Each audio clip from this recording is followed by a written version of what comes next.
Yeah. But that's neither here nor there. So I hope that you have fun because this sounds like this is going to be a fun weekend, not really a working weekend for you in Hollywood. And it'll be Oh, just in time. well, my Yeah. wife is coming with me, so it's only going to be so fun. Oh, no, you're going to have a lot more fun with Teresa. I know, I'm just screwing around. So she's going to have a great time, and you're going to get out of the Arctic blast. Well, yeah, So, but okay, dig this. Okay, this is how, I don't know if it works for you guys like this, but it's concentric for me, is that when we leave to fly to LA, which is going to be in the 70s, we all know that, it's actually going to warm up here in Ohio over the weekend mm-hmm. and be in the 40s and 50s here in Ohio. And by the time we get back, it's probably going to be freezing freaking cold again. Well, that's how it goes, but it's still going to be warmer in LA than it is Oh, going yeah. to be in Ohio. And so enjoy it while you can and have fun. And I can't wait to see all your pictures that you post when you get back because Frank is smartphone deficient. His wife, on the other hand, knows how to do it very well. Frank, on the other hand, does not do anything Oh, on Facebook you, or anything when he's out of town.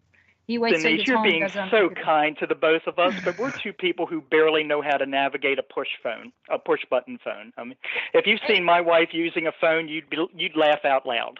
hey, she called me and she texted me when we were in Eureka Springs, so we're good. So she Yeah, got she got it down. she did a smarty pants dance right after that. She was so elated she got it right Uh, because we don't text people. We're not texters. We talk. I've got a friend out in Los Angeles. She says, call me. Don't text me, call me." So I call her. uh, well, I'll remember that next time. So, but it's fun to hang out with you guys anyway. So Y'all.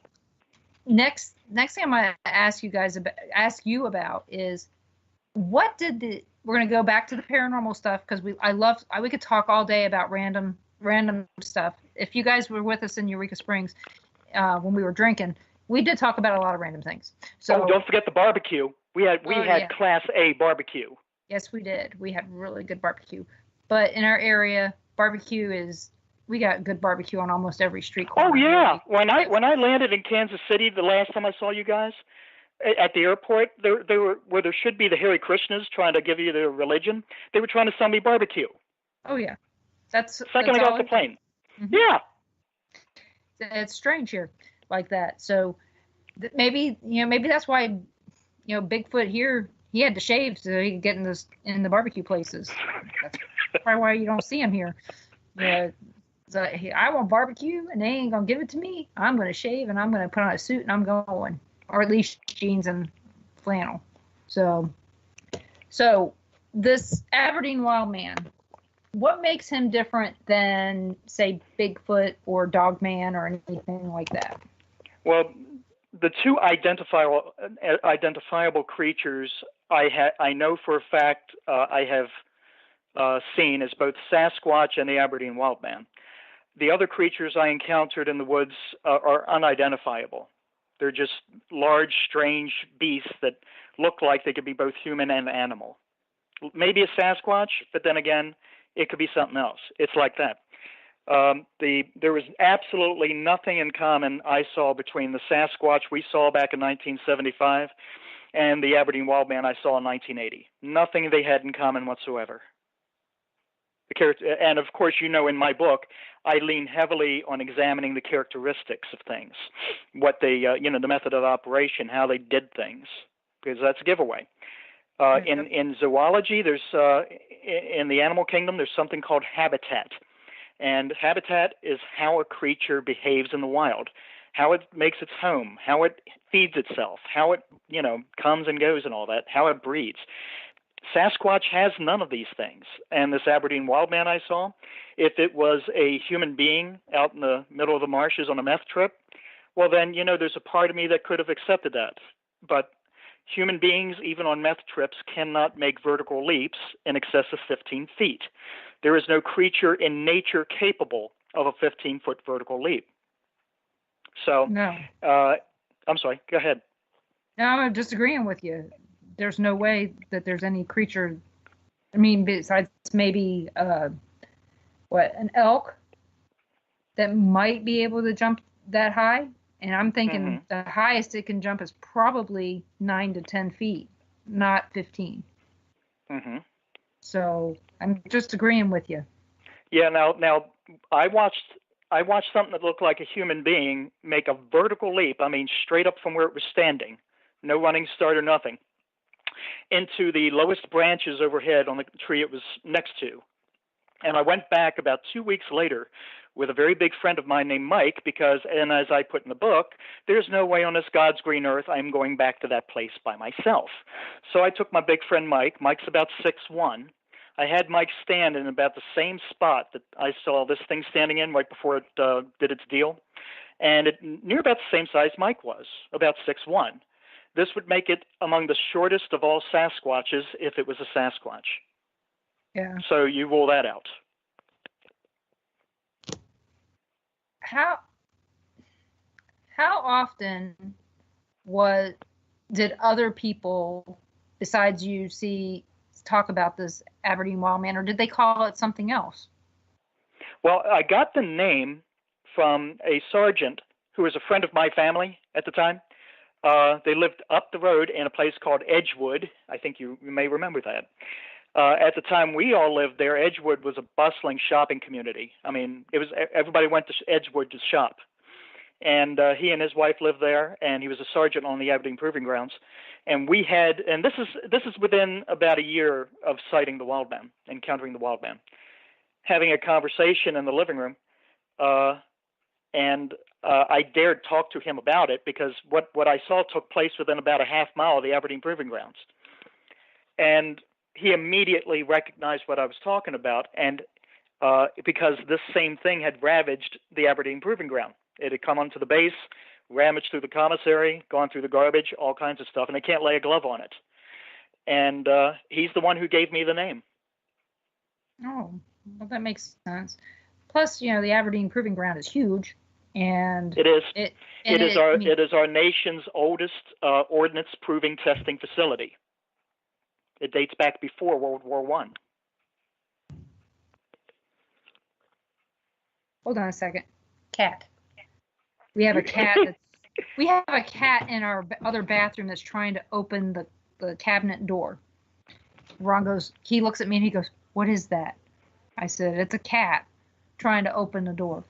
So they couldn't get in here. You should be lucky those are the limits of your problems. I go around the house looking for my keys and hoping I find them, and the cats aren't out trying to take my truck out. They're like that.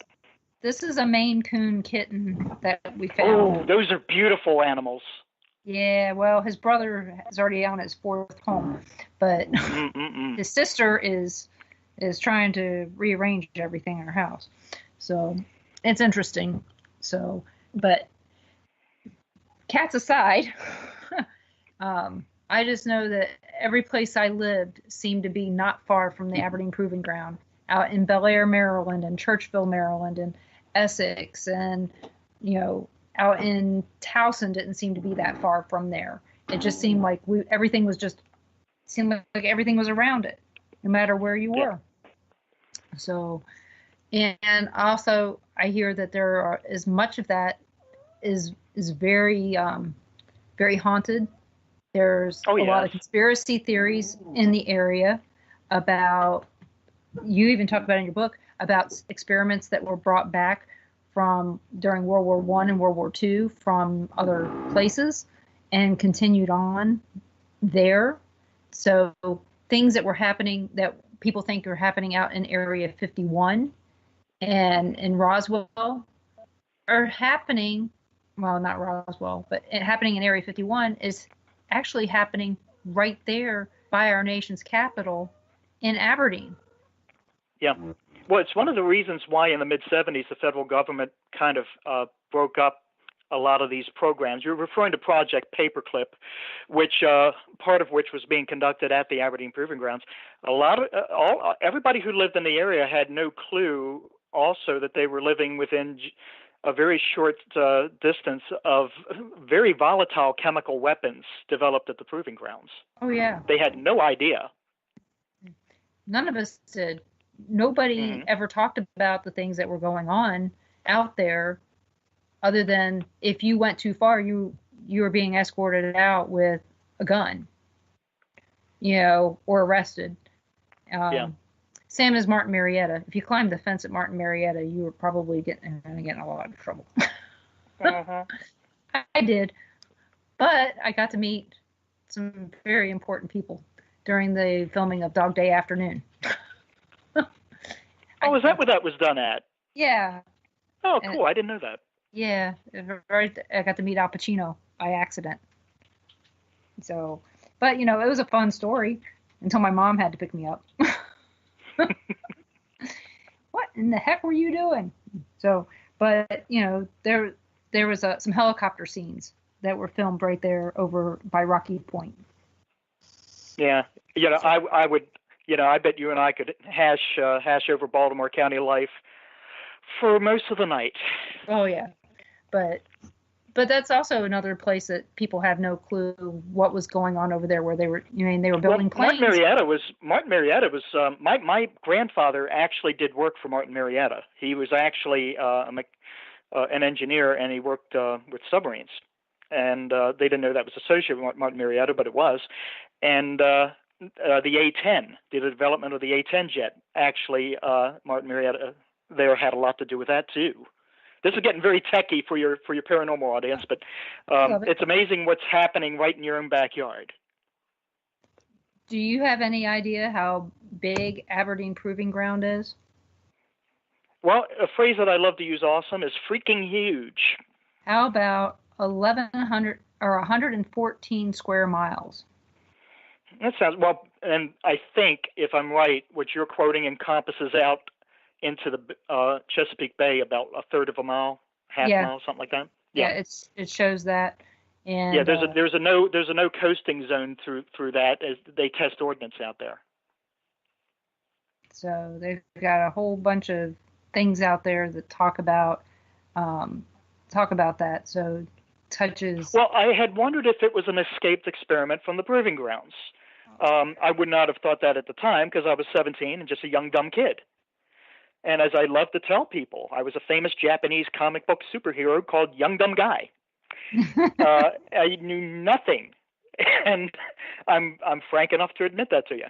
And so you present it with this weird thing, and then years later you start hearing the stories about what they were doing at the proving grounds, and you start to think, well, now hold up a second, this has got something. But in the end, like I point out in the book, if the military loses something, one would think they would be looking for it. Oh, yeah. And you know what? We're going to have to start up with this in a few minutes because we've got a break. So, guys, this is another break time. Go get yourself a warm drink. Come back. You're listening to WBHM, digital broadcasting out of Birmingham, Alabama. And we'll be right back with Frank Bennett and the Aberdeen Wildman.